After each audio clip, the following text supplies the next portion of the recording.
아, 계속하겠습니다. 그 교과서를 좀 체크를 빠른 속도로 좀 체크를 하고 여러분 읽는 건 여러분이 다 읽으세요. 233페이지 보면 233페이지 교과서 한계 기술 대체율 나와 있는데 한계 기술 대체율 거기가 등량선의 기울기의 절대값이다 나와 있죠. 등량선은 뭐가 일정한 궤적이에요?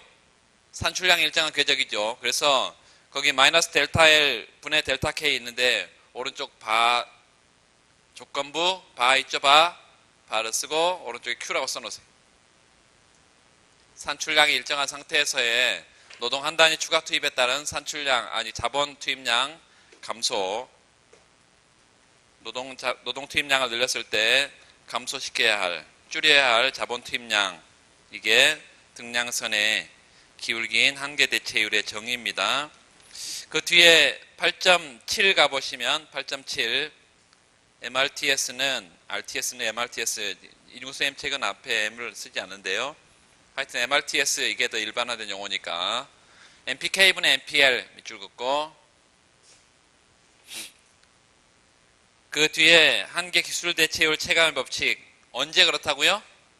등량선이 원점에 대해서 볼록할 때 등량선이 원점에 대해 볼록할 때만 그렇습니다. 그러니까 항상 한계 기술 대체율이 체감하나요? 그렇지 않다고요. 선형 생산 함수는 그렇지 않겠죠. 한계 기술 대체율이 일정하겠습니다.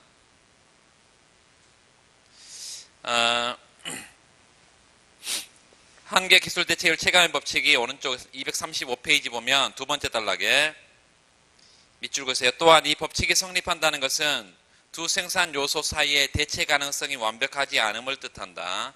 완벽하다는 것은 선형에서 완벽합니다. 그리고 L자는 전혀 대체가 불가능하죠. 그래서 그 두 생산 요소 사이의 대체 가능성이 완벽하다면 등량선은 밑줄 선분의 모양을 가질 거고 우리가 소비자 이론에서 두 상품이 완전 대체제 관계에 있을 때 무차별선이 선형이었던 것과 똑같습니다. 밑줄 그으세요. 노동과 자본에 대해서 한계 생산 체감의 법칙이 성립하고 한 요소 생산성이 한계 생산이 다른 요소 투입량에 영향을 받지 않을 때 이게 굉장히 중요한데요. 연습 문제 이런 걸 묻고 있습니다. 사실은 다른 요소 투입량에 영향을 받지 않을 때 한계 기술 대체율 체감의 법칙이 성립한다. 나중에 그런 문제를 보면 확인하면 될 것이고 대체 탄력성을 보면 대체 탄력성 거기 237페이지 그래프를 좀 보면 똑같이 노동자본의 그 등량선입니다. 등량선을 지금 여기 또 I로 써놨는데요. 보통 Q로 쓰는데 아이소 퀀트 커브입니다. 원래 아이소 퀀트 커브. 그래서 등량선이라는 것은 거기서 등량선의 접선의 기울기가 1% 변했을 때 거기 그 등량선과 그거를 이제 MRTS1과 MRTS2 이렇게 돼 제로와 1 이렇게 돼 있는데 접하는 점이 있죠. 등량선과 접하는 점. 점을 찍고요. 점을 찍고 원점 5에서 빠져나오는 반직선을 한번 그려보세요. 원점 5에서 빠져나오는 반직선을 그리라고. 그럼 두 개가 그려지겠죠. 반직선이. 그게 뭘 의미해? L분의 K 집약도를 의미하죠. 오른쪽에도 마찬가지예요. 원점 5하고 L1, K1 그 다음에 L0, K0 각각 점을 찍어서 끌어내서 반직선을 한번 그어봐. 그래서 등량 곡선의 곡률이 왼쪽에는 크고 오른쪽은 곡률이 작은데 곡률이 크면 클수록 어때요? L분의 K의 변화 폭이 작죠. 그게 만약에 직선이라면 L자라면 곡률이 가장 클 텐데 L자라면 요 변화폭이 높죠. 그 위에 평면 하나 그려서 그 위에다 평면 하나 그려서 레온티 F형 생산함수의 등량선을 한번 그리면 L자로 그리면 되겠어요. 만약 그릴 때 가장 먼저 그려야 될 게 뭐라 했어요? 원점에 빠져나온 반직선 하나 그리라 했잖아. 그리고 L자로 쭉 표시하세요. 등량선을 표시하세요. 그리고 나서 똑같이 등량선의 접선의 기울기가 바뀌는 거. 똑같이 바뀌었어. 그래도 L분의 K는 바뀌어요? 안 바뀌어요? 안 바뀌어. 그래서 꼭지점을 원점과 연결하고 L분의 K가 변함이 없어요. 이런 경우는 대체 탄력도가 제로다. 왜? MRTS LK 분의 분자 L분의 K가 변화가 전혀 없기 때문에 제로죠. 시그마가 제로다.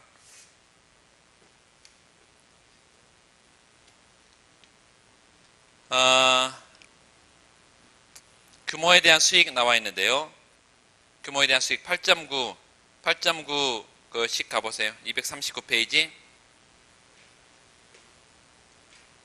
왼쪽이 FHLHK가 이게 산출량의 증가 속도인가요? 요소 투입량의 증가 속도인가요?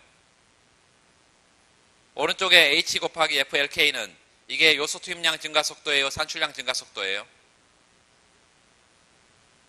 왼쪽이 노동 자본을 H배했을 때의 산출량입니다. 왼쪽이. 그래서 왼쪽에다가 산출량 증가 속도 이렇게 적어두고 오른쪽 등호의 우편에는 뭐예요? 요소 투입량 증가 속도예요. 이게 같으면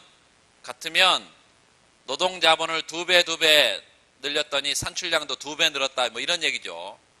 CRS인데 그 밑에 규모 수익 체증과 체감을 부등호 방향을 반대로 적어 놓는 사람들이 가끔 있어. 가끔. 다른 사람들은 안 그러는데 자기만 그러면 어때요? 엄청 튀죠. 빵점이야 그러면. 거기 보면 FHLHK가 왼쪽이 뭐라고? 산출량 증가 속도. 오른쪽은 요소 투입량 증가 속도. 그러니까 요소 투입량 증가 속도보다 산출량 증가 속도가 빠르니까 규모 수익 체증이지. 자, 넘어가시면 되겠어요. 콥터글라 생산함수가 있는데 242페이지 콥터글라 생산함수. 그거 생산함수 설명하기 전에 가장 먼저 그 동차 생산함수를 정의하고 있죠. 그 동차 생산함수 정의에다 밑줄을 그어놓고 x와 z 각각 변수값에 대해서 동시에 k배를 한 거죠. 그랬을 때 k의 r승 이렇게 나온다. 그러면 r차 동차다.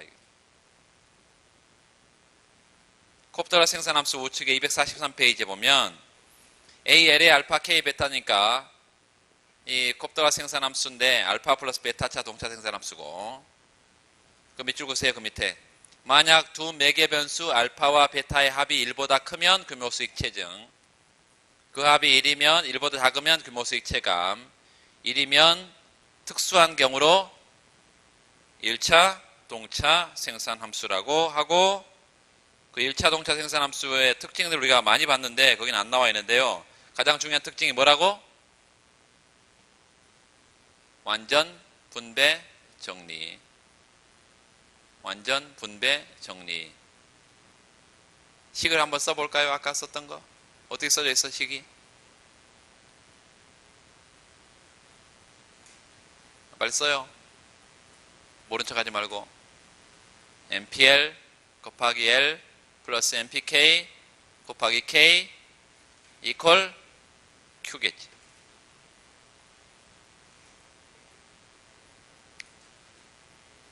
노동소득 분배율은 자본소득 분배율은 각각 노동의 지수, 자본의 지수라 했습니다. 노동소득 분배율, 자본소득 분배율, 노동의 지수, 자본의 지수. 그 다음에 산출량의 노동탄력도, 산출량의 자본탄력도 각각 L과 K의 지수라 했어요.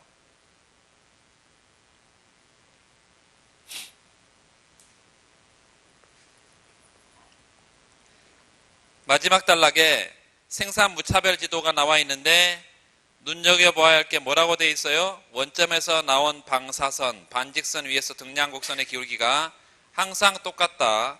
다 설명드렸고 이거는 앞에서 소비이론에서 효용함수가 동차함수의 성격을 갖는 경우에 원점에 빠져나오는 방사선에서 뭐가 똑같다 그랬어요? MRS가 똑같다라는 것과 똑같다는 얘기예요. 같은 얘기라는 거예요. 그 다음에 다 넘어가면 되고 거기 기술진보 한번 잠깐만 생각해 볼까요? 기술진보는 거기 247페이지 보면 기술진보는 등량선을 기술진보가 있으면 등량선을 바깥쪽으로 내보내겠죠? 등량선이 바깥쪽으로 나갈 거 아니에요? 왜? 똑같은 노동자본을 투입해도 이 노동자본이 예전보다 훨씬 더 기술이 높아진 그런 노동자본이니까 생산성이 높아진 노동자본일 테니까 똑같은 노동자본을 투입해도 산출량이 커지지. 그렇죠. 그래서 등량선은 바깥으로 가는데 만약 이게 단위가치 등량선이라면 안쪽으로 들어옵니다. 단위가치 등량선이 뭐야? 1원의 가치에 해당하는 산출량을 대표하는 등량선이야. 그래서 단위가치 등량선이면 안쪽으로 들어오고 생산 가능 곡선이 어떻게 됩니까? 생산 가능 곡선은 물론 경제 내에 존재하는 노동자본 기술을 가장 효율적으로 생산에 투입했어. 그러면 생산 가능 곡선은 바깥쪽으로 갈 거예요. 그런데 기술 진보가 중립적 기술 진보도 있고 노동 전략 기술 진보, 자본 전략 기술 진보 이런 것들이 있습니다. 그럼 등량선이 기울기를 가지면서 빠져나가는데요. 자, 뒤에 한번 넘어가 보세요. 하나만 나와 있습니다. 기술 진보 전과 기술 진보 후 이렇게 되어 있는데 기술 진보 전이 바깥에 있고 기술 진보 후는 안으로 들어와 있네. 그러면 이게 무슨 등량선이라는 거예요? 단위 가치 등량선이라는 거예요. 단위 가치 등량선. 안쪽으로 들어왔는데 이게 동일한 폭으로 들어오는 게 아니고 지금 노동의 폭이 짧게 들어왔네. 그 말은 그 위에 왼쪽 보세요. 8-13 노동 전략적 기술 진보 이랬는데요. 노동 전략적 기술 진보 동그라미하고 자본 이용적 기술 진보. 노동 전략적 기술 진보는 기술 진보 이후에 노동을 더 적게 쓴다는 말이에요. 그러면 자본을 더 많이 쓴다는 얘기죠. 왜 기술 진보 이후에 너 자본을 더 많이 써? 왜 많이 써요? 기술 진보가 자본 생산성을 높이는 방향으로 기술 진보가 나타났기 때문인 거죠. 그렇죠. 그걸 이해해야 됩니다. 기술 진보가 노동 전략적 기술 진보라는 것은 자본 이용적 기술 진보고 자본 생산성 증가율이 노동 생산성 증가율보다 더 크기 때문에 그렇다. 만약에 여기 자본 전략적 기술 진보라면 노동 이용적 기술 진보일 거 아니에요. 왜 노동을 더 많이 이용한다고? 노동 생산성 증가율이 더 크기 때문에.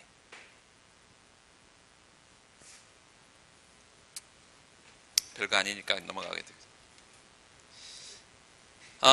258페이지 보면 매몰 비용이라는 게 나와 있습니다. 매몰 비용.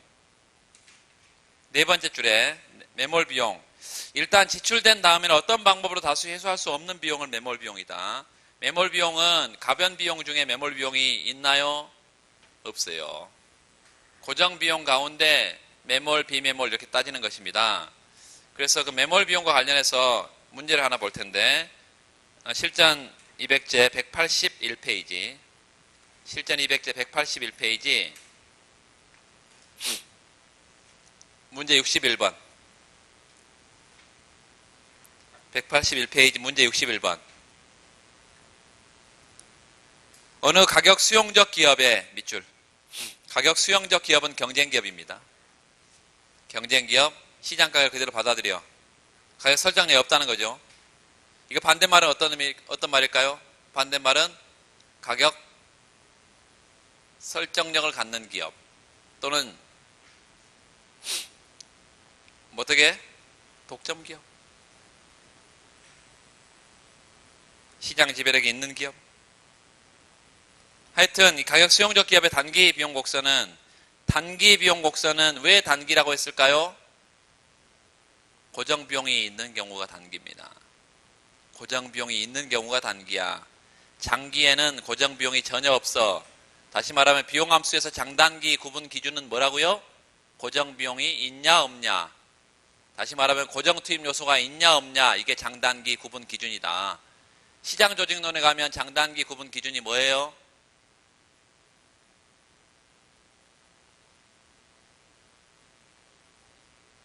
뭐예요? 진입 탈퇴 자유롭냐? 진입 탈퇴가 제한이 있냐? 이게 시장 조직론의 장단기고, 우리 거시경제학에서 장단기 구분 기준이 뭐였어요?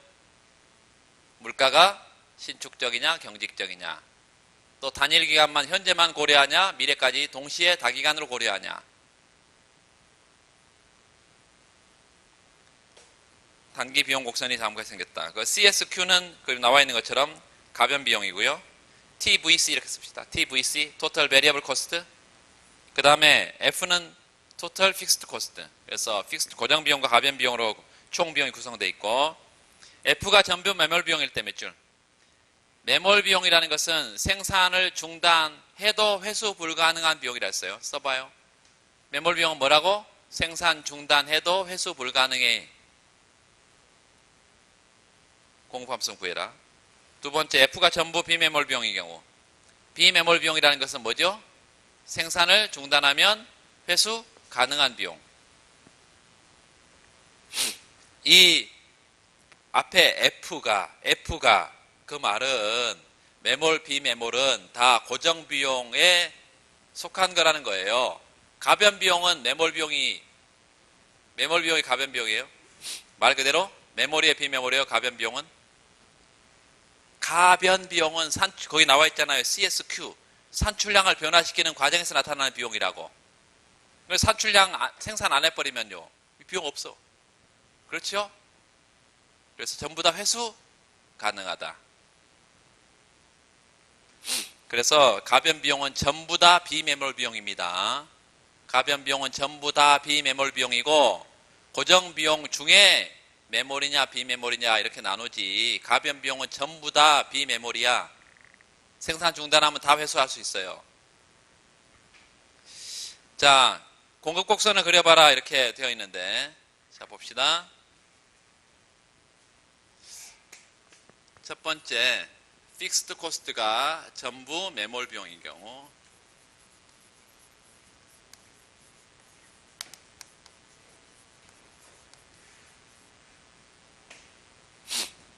뭘 구하라 그랬어 지금? 단기 공급 곡선을 구해라. 단기 공급 곡선을. 첫 번째, 우리 이런 생각을 좀 해보자. 이 고정 비용이 전부 다 매몰 비용인데, 이제 코스트가요,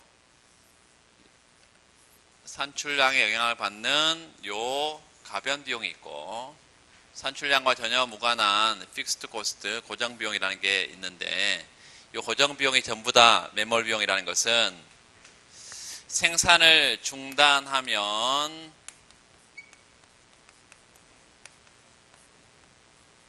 회수 가능하냐, 회수 불가능하냐.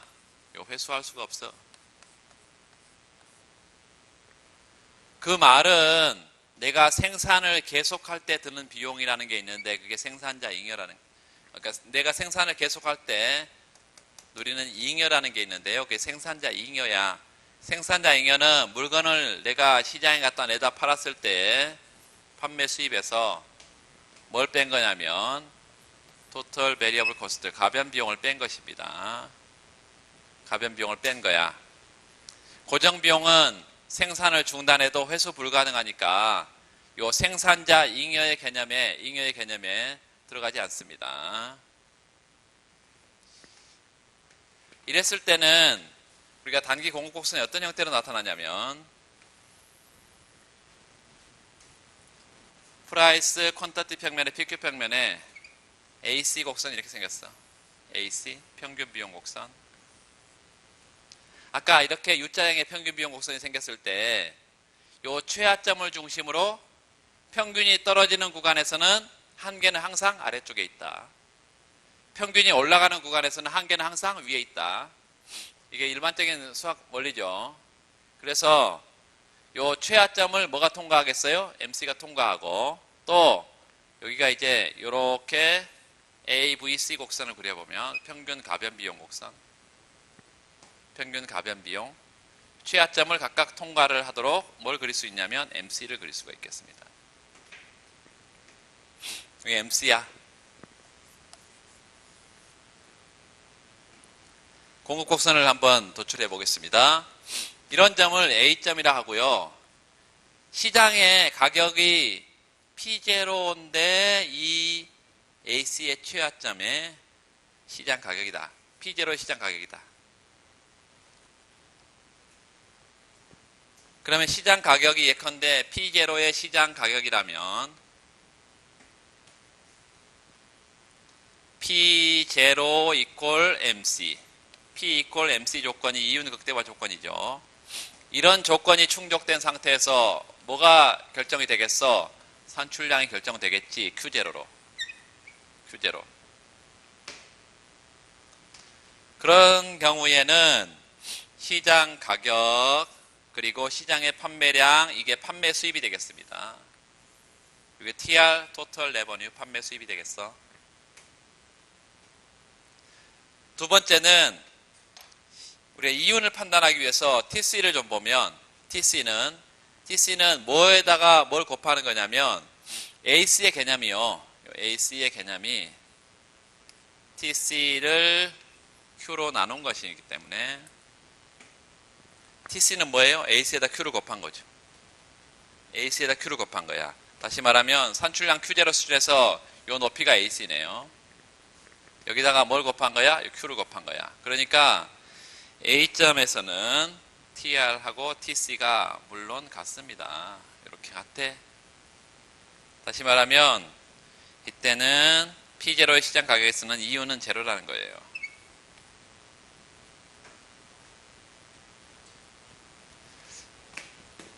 자, 요런 점 한번 봅시다. 이게 시장 가격이 이제 P1의 시장 가격으로 주어지면 이걸 가격 수용해야 된다 이거요. 기업들은 여기서 B점에서 뭘 생산하겠어? Q1만큼 생산하겠지.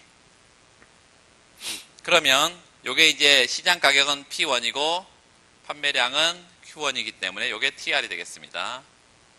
TR. 그리고 이 높이는 뭐죠 지금? 뭘 의미하지? AVC, 평균 가변 비용이니까 평균 가변 비용에다가 Q를 곱하면 뭐겠지?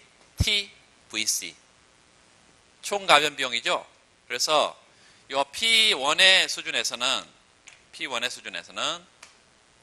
P1 equal 물론 MC 조건 하에서 뭐가 정해지고 Q1의 이윤 극대화 산출량이 정해지고 그때 TR과 뭐가 같아? TVC가 같아. 그래서 생산자 잉여가 제로가 되겠습니다. PS가 제로다. 물론 여기 AC 평균 비용하고 요 평균 가변 비용 사이는 다 평균 고정 비용이라는 것이고 이 고정 비용이 지금 존재하기 때문에 뭐하고 요 파이하고 여기 PS하고 지금 제로인 점이 달리 나타나고 있는데 요 점은 파이가 제로인 점이고 이런 점을 요 이제 가격이 이거보다 높으면 당연히 초과이윤이 나타날 것이고 이거보다 가격이 떨어지면 파이가 0보다 작은 손실을 볼 거니까 이런 점을 손익 분기점 이렇게 말하고 손익 분기점 브레이크 이븐 포인트다. 브레이크 이븐 포인트. 이런 점은 PS 생산자 잉여가 제로이니까 PS 요게 제로이니까 요 위에 가격이 이것보다 높으면 당연히 생산자 잉여가 플러스 값이고 요거보다 낮으면 생산자 잉여가 마이너스 값이어서 생산자 잉여를 중심으로 내가 생산을 했는데 시장 갖다 내다 팔으면 전혀 잉여가 없는 부분이죠. 이게 이 아래점은 마이너스가 되니까 생산 중단점 조업 중단점이 된다. 셧다운 포인트 이렇게 되고 그래서 그거보다 시장 가격이 더 낮으면 전혀 뭐 하지 않을 거고 생산 자체를 안 해버릴 거니까 생산 공급이 없고 요 위쪽에 어떤 곡선 MC 곡선만 공급 곡선이 되겠다 이렇게 그래서 결론적으로는 공급 곡선 어떻게 생겼어요? P equal MC인데요. MC인데 어느 수준에서 MC야? AVC 최하점 위쪽에서 MC야. 요 AVC 평균 가변 비용 AVC 미니멈 최하점 위쪽에 MC가 요 단기 공급 곡선이 되겠습니다. 예, 고정 비용이 전부 다 매몰 비용일 때 얘기고 두 번째 고정 비용이 전부 다 비매몰이라면 비매몰은 생산만 중단하면 전부 다 회수 가능하다는 거예요. 비매몰 비용. 그 말은 결국은 이것도 생산 과정에서 드는 고정 비용이 생산 과정에서 드는 비용이니까 고정 비용 자체가 사실상은 사라져 버리고 다 가변 비용이라는 것입니다. 이럴 때는 물론 그래프를 또 여기 그냥 생산을 중단하면 전부 다 회수가 가능하다. 따라서 생산에 따른 비용은 무엇뿐만 아니라 베리어블 코스트뿐만 아니라 픽스드 코스트도 전부 다 생산에 따른 비용이라고 말할 수 있고, 그래서 생산에 따른 잉여는 전체 시장에 내다 판 판매 수입에다가 요 두 가지 비용을 다 고려해서 TVC, TFC 이렇게 뺀 게 뭐라는 거예요? 생산자 잉여고, 사실상 고정 비용과 가변 비용이 전혀 구분할 이유가 없다. 그래서 AC 하나만 그려지고 고정 비용 자체가 없어버려요. AC 평균 비용. 가변 비용을 곡선을 그릴 수가 없겠죠. 왜? 그 사이가 고정 비용인데 고정 비용 자체가 없으니까. 그래서 이런 점을 통과하도록 뭘 그리면, MC를 그리면,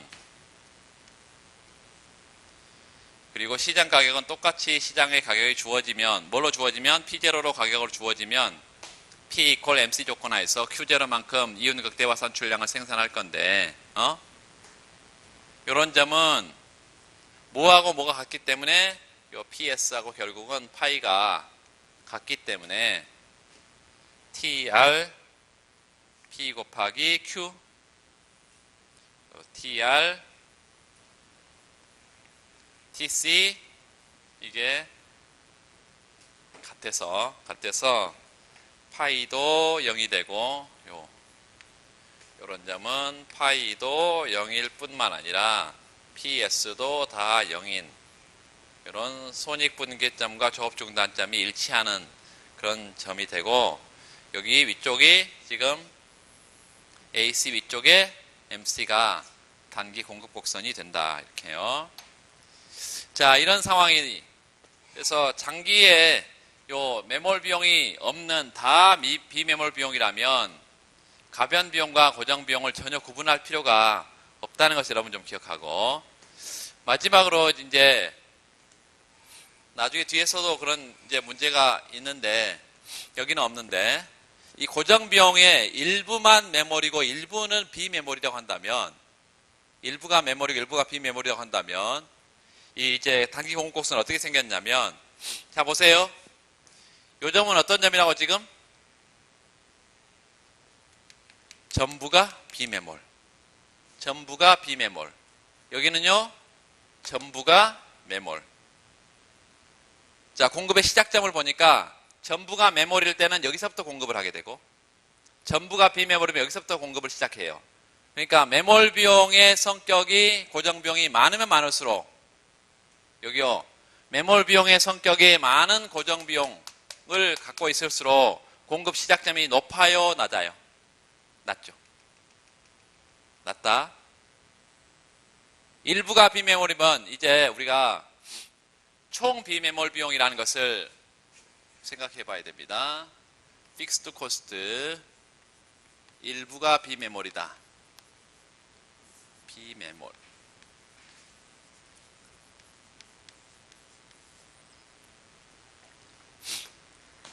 그러면 우리가 총 비매몰 비용 곡선이라는 것을 개념을 정의를 합니다. Total Non-Sunk Cost. 총 비매몰.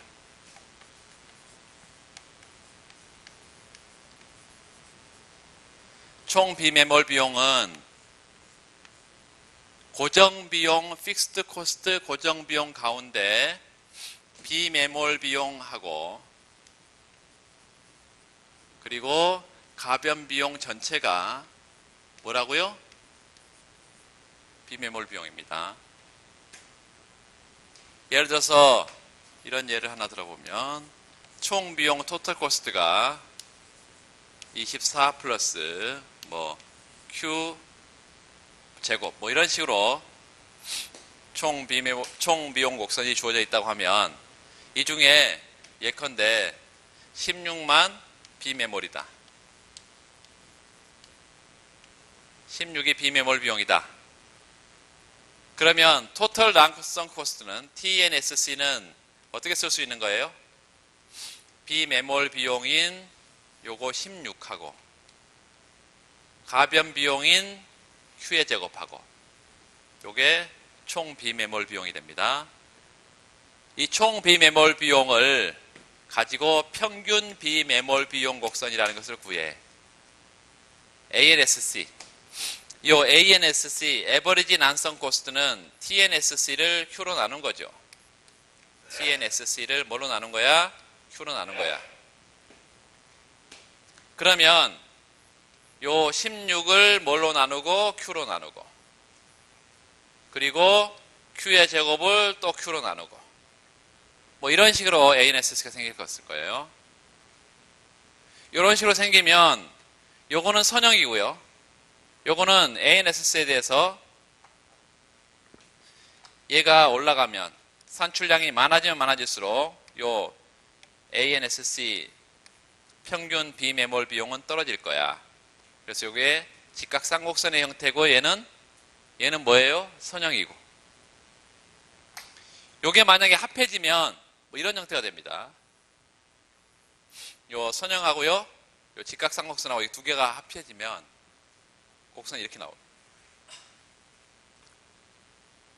그래서 우리가 앞에서 봤던 이런 AC 형태나 AVC 형태나 똑같이 이렇게 U자형으로 나온단 말이에요. 뭐가? 요 ANSC가. 그러면 여기도 AC 최하점에서 출발하는 공급 곡선이었고 여기는 AVC 최하점에서 출발하는 공급 곡선이었는데 우상향하는 MC 곡선이었는데 여기 일부가 비메모리일 경우는 어떻게 생겼다고요? ANSC가 쌍곡선하고 선형하고 합해져서 이렇게 생겼다. 이렇게 생겼다. 이게 ANSC.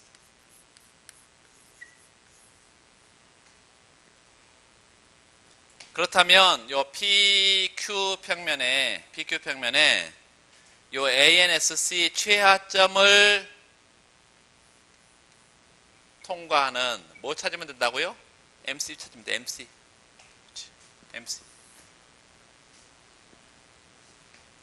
MC.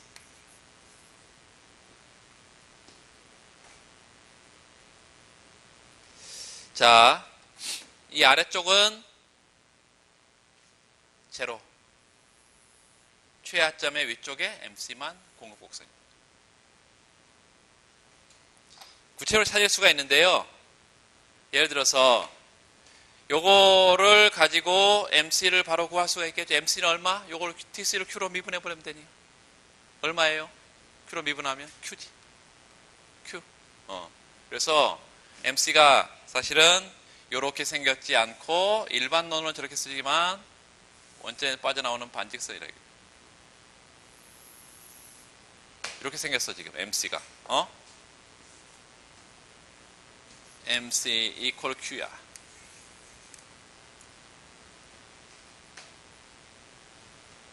그래서 문제에서는 이런 형태의 ANSC 최하점을 중심으로 위쪽에 MC 곡선을 단기 공급 곡선이라고 그러고 이게 이제 P equal MC 요 조건 하에서 공급 곡선을 우리가 구할 수가 있겠죠.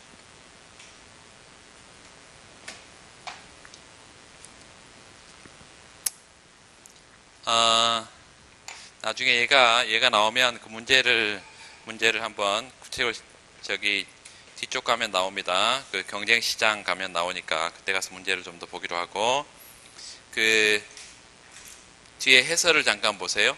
해설. 그 예시 답안에 고정비용 전부가 매몰 비용인 경우 밑줄 생산과 무관하게 회복할 수 없다. 밑줄. 두 번째는 생산에 따른 기회비용은 가변비용뿐이다. 왜? 생산 중단하면 다 회복 가능한, 생산 중단해도 회수 불가능하니까, 매몰비용이니까. 고정비용은 생산에 따른 기회비용, 생산비용은 가변비용뿐이다. 생산자 잉여는 그것만 빼면 되고, 밑줄 그으세요. 단기 공급 곡선은 가변비용 최저점 위쪽에 한계비용 곡선으로 정의된다. 두 번째, 고정비용 전부가 비매몰인 경우 동그라미, 비매몰, 생산 중단하면 회수 가능하다, 회복 가능하다. 생산에 따른 기회비용은 요 회복 가능한 비용까지 추가로 기회비용으로 판단해 줘야 된다. 가변비용, 고정비용. 생산자 잉여는 둘 다 빼야 되니까 TR에서 TVC, TFC를 다 뺀다. 결국은 거기다 별표, 단기 공급 곡선은 고정과 가변을 구분할 이유가 전혀 없으니까 평균 비용 최저점 위쪽에 한계 비용 곡선이다.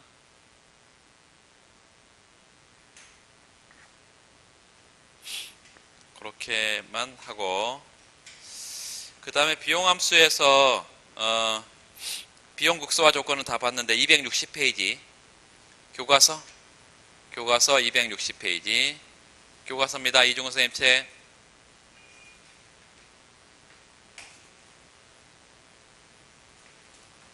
거의 비용 국소화에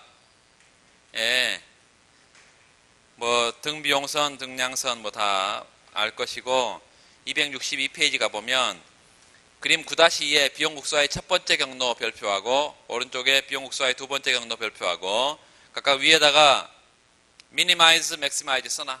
수식 써봐요. 그림 9-2는 비용 국소화의 첫 번째 경로는 뭐야? 지금 뭐가 주어져 있어요? 목표 산출량이 주어져 있고 산출량 제약하에서 비용 국소화죠. 그래서 minimize, TC, WL, RK, subject to, Q equal Q bar 이렇게 돼야 되겠죠? 오른쪽은요. 비용 국소화의 두 번째 경로는 뭐가 주어져 있어? 등 비용선이 주어져 있잖아요. 그래서 비용 제약하에서 산출량 극대화지. 산출량 극대화, maximize Q equal FLK. subject to 뭐죠? 비용선 TC bar equal WL 플러스 RK. 중요한 것은 F점이든 G점이든 전부 다 비용 국소화 조건이 충족이 되죠. 비용 국소화 조건 써봐.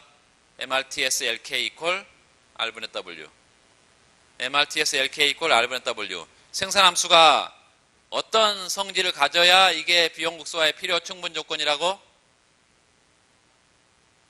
등량선이 원점에 대해서 볼록하고 비용 국소화점에서 내부해야 되고 세 번째 미분이 가능해야 되고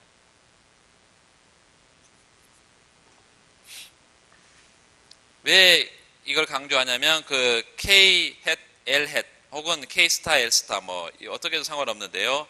이게 비용 국소화 조건을 달성하는 조건부 요소 수요라는 거죠. 그 조건부 요소 수요를 어디다 집어넣으면요. TC 비용식에 이게 목적식이든 제약식이든 비용식에 집어넣으면 극소화된 비용이 되고 그 비용 함수라는 거죠. 그래서 비용 생산 비용에서는 비용 함수 도출이 아주 중요한데 다음 시간에 조금 더 풀어보겠습니다.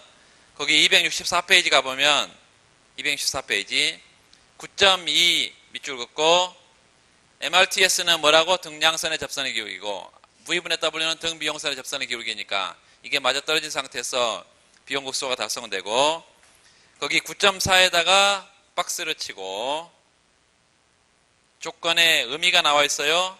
수식만 써놓을 게 아니라 노동 구입에 쓰인 1원당 한개 생산, 자본 구입에 쓰인 1원당 한개 생산 같아야 비용 국소화 된다. 만약 부등호 방향이 좌측으로 좌변이 더 크다면 어떻게 하면 되겠어요? 노동 1원당 한개 생산이 더 크다면 당연히 노동 투입을 늘려야겠죠. 자본 투입을 줄이고 그러면 한개 생산은 어떻게 되니까? 체감하니까 생산이 높은 애, 한개 생산이 높았던 애가 점점 떨어지고 낮았던 애들은 점점 올라가고 이렇게 해서 같아지겠죠. 확장 경로는 뭐 별 큰 뭐 의미가 없는 얘기고. 그 요소 가격의 변화 효과 그 266페이지 요소 가격 변화 효과 별표 하나 해두고 여기는 요소 대체 효과만 나와 있는데요. 요소 대체 효과. 그 어디에 가면 저기 요소 시장 가면 요소 대체 효과, 산출량 효과 다 같이 볼 거예요. 그래서 그냥 하나만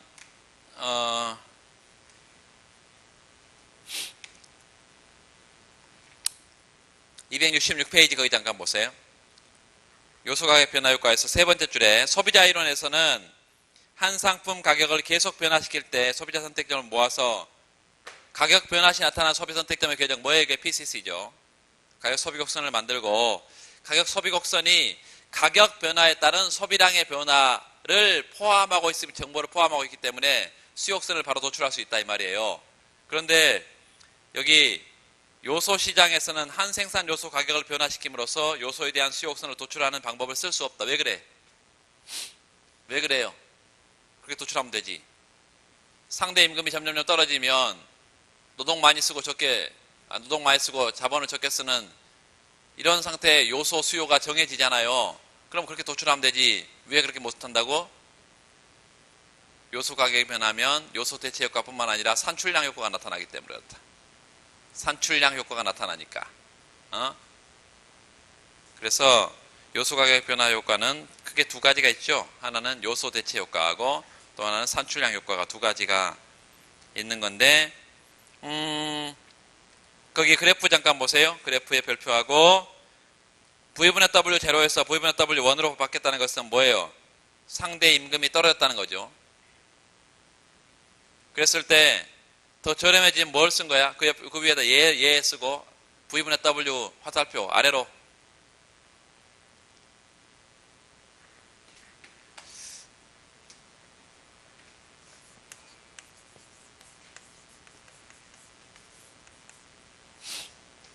상대 임금이 하락하게 되면 노동 투입량은 늘리고 자본 투입량은 줄일 거니까 이것도 같은 방향으로 간다고 이렇게 이게 요소 대체 효과라고. 요소 대체 효과. 상대적으로 저렴해진 거는 더 많이 쓰고 상대적으로 비싸진 건 적게 쓰고 이게 요소 대체 효과.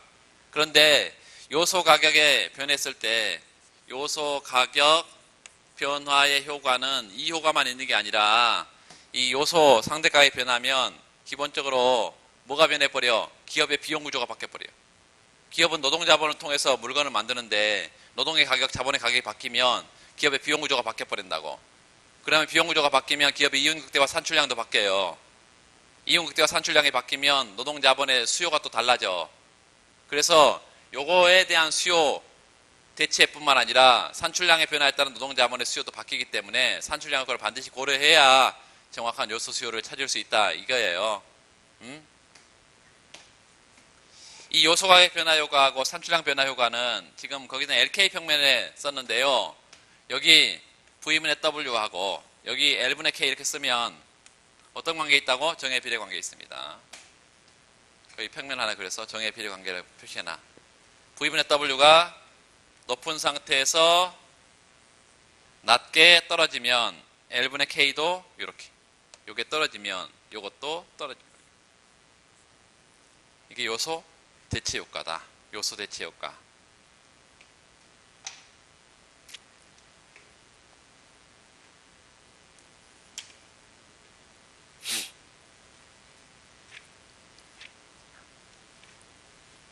뒤에 기출의 비용에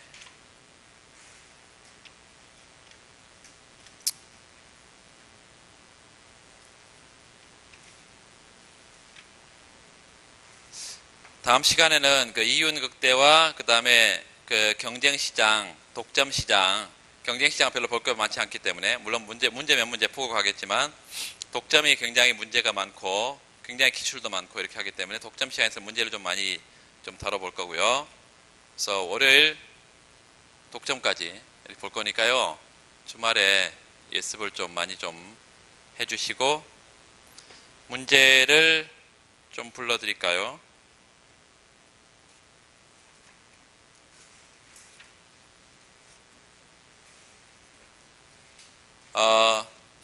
67번 문제.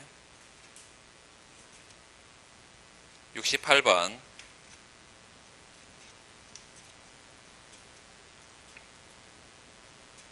그 다음에 완전경쟁 시장 가서 아주 단순한 문제부터 이제 기출이 그 72번 문제. 74번.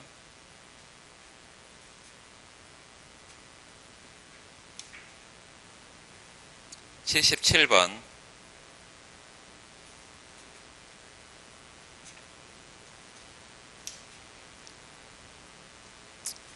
'너무 많이 불러두면 안 되나? 80번. 한 10개 정도 불러드리면 그 정도야 뭐. 독점 시장에서는 독점 시장 86번, 85번, 86번.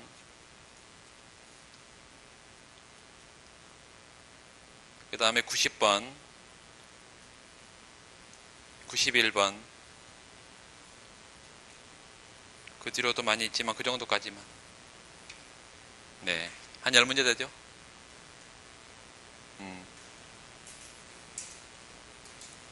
네?